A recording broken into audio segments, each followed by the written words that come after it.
अस्सलाम वालेकुम पाकिस्तान। आज मैं फिर एक दफ़ा रिजवाना की बहन के साथ उनके सरगोदा वाले घर में मौजूद हूँ, क्योंकि लास्ट टाइम कुछ ऐसे क्वेश्चंस थे जो मैं पूछना चाह रही थी, बहुत से लोग पूछना चाह रहे थे, तो मैंने कहा कि आज हम उनसे वो क्वेश्चंस कर लेते हैं।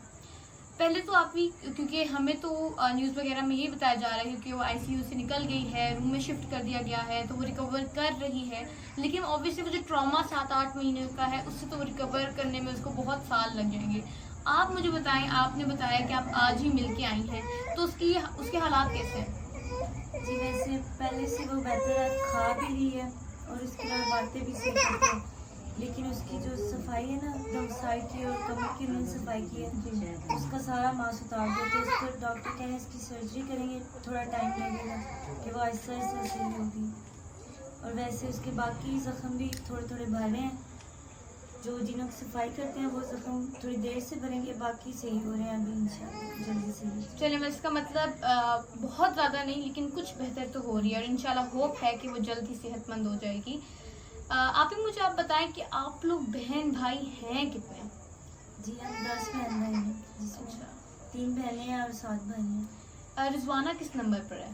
जी वो 5वें नंबर पर है। अच्छा, जो रिजवाना के से ऊपर बहन भाई हैं और जो उनसे नीचे बहन भाई हैं, आप लोग सब क्या करते हैं? मैं काम करती थी, जिन्होंने रखवाई थी उनके घर मैं काम करती थी। बाकी जो मुझसे 3 छोटे हैं वो काम सीखने जाते हैं, एक वेल्डिंग का, एक फर्नीचर का, एक मोटरसाइकिलों का। और 4थे नंबर पर रिजवाना 5वें पे थी, वो भी काम करती थी। और इसके अलावा बाकी सारे छोटे हैं, वो घर पे रहते हैं। अच्छा, तो रिजवाना के साथ जो कुछ हुआ उसके बाद क्या आप लोग, अगर आपके पेरेंट्स ही फिर से एक फैसला लेते हैं कि हम अपने छोटे किसी बच्चे को दूसरे शहर में अनजान लोगों के पास बिना मिले बिना बात किए काम करने के लिए भेजें, चाहे 10,000 हो, 20,000 हो, 50,000 हो, क्या आप उनको जाने देंगी, उस बच्चे को जाने देंगी वहाँ पे काम करने जी के लिए? नहीं, अब तो मुझे लग रहा है अम्मी भी नहीं भेजेंगी, क्योंकि इतना रिजवाना के साथ जुल्म किया था, इसलिए अम्मी किसी को भी नहीं भेजेंगे काम पे।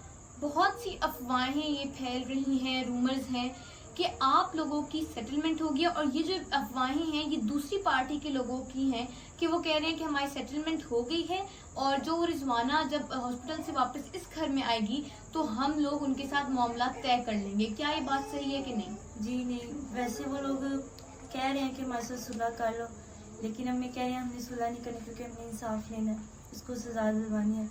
कल भी हॉस्पिटल में थी मैं, तो उनका कोई बंदा आया है, तो कह रहा है रिजवाना की मुझे पिक्चर बनाने दो, मैं 20,000, जो सिक्योरिटी गार्ड बैठा हुआ था उसको कहता है कि मैं 20,000 देता हूँ, तो मैं जो रिजवाना के पास जाने दो, उसके साथ पिक्चर बनानी है।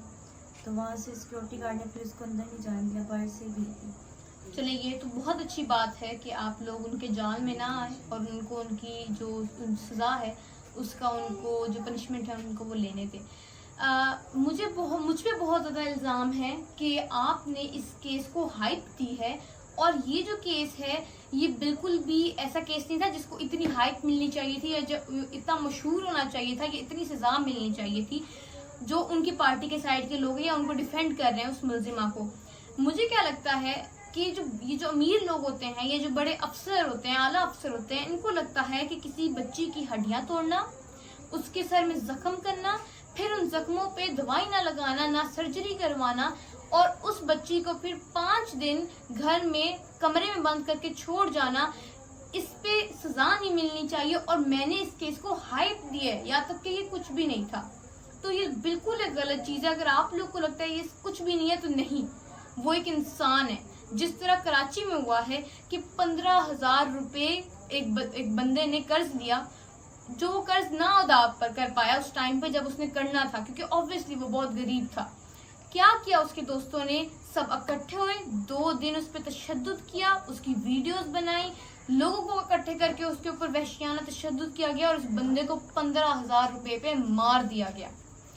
तो इस सब का मैं किसी को इल्जाम नहीं ठहराती, ना इनके पेरेंट्स को, ना उनको। इस सब की रीजन जो है वो गुर्बत है।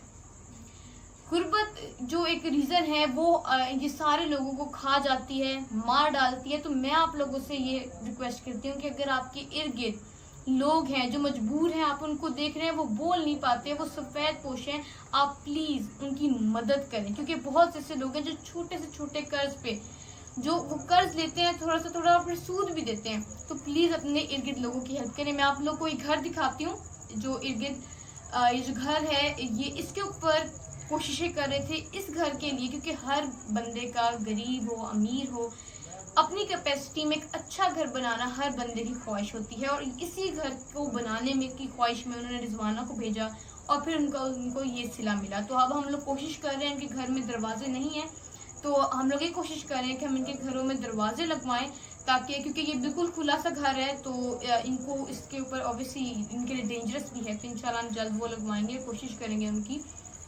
आप एंड पे क्या नोट देंगी उन सारे लोगों के लिए जो कि अपने बच्चों से चाइल्ड लेबर करवाते हैं और उसके बाद बहुत से केसेस में खुदा तरस लोग होते हैं, लेकिन फिर कुछ केसेस इस तरह रिजवाना के लिए भी निकलते हैं। जी, ऐसे लोगों के लिए मैं कहना चाहूँगी कि उन्हें अपने बच्चों को अपने से दूर भेजना ही चाहिए, चाहे घर में गुर्बत हो या कोई भी मजबूरी हो, चाहे थोड़ा बंदा खा ले, लेकिन अपने बच्चों को इस तरह किसी के घर काम करने के लिए नहीं भेजना चाहिए।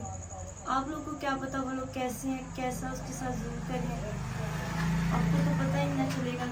इसलिए मेरी ये है कि आप अपने बच्चों को घर में ही रखें, घर में ही बच्चे सेफ होते हैं। बिल्कुल ऐसा ही है, क्योंकि अनजान लोगों के पास भेजना, मुंह से तो हर कोई भोला बन जाता है, अंदर से किसकी क्या सोच है किसी को नहीं पता होता। पाकिस्तान जिंदाबाद।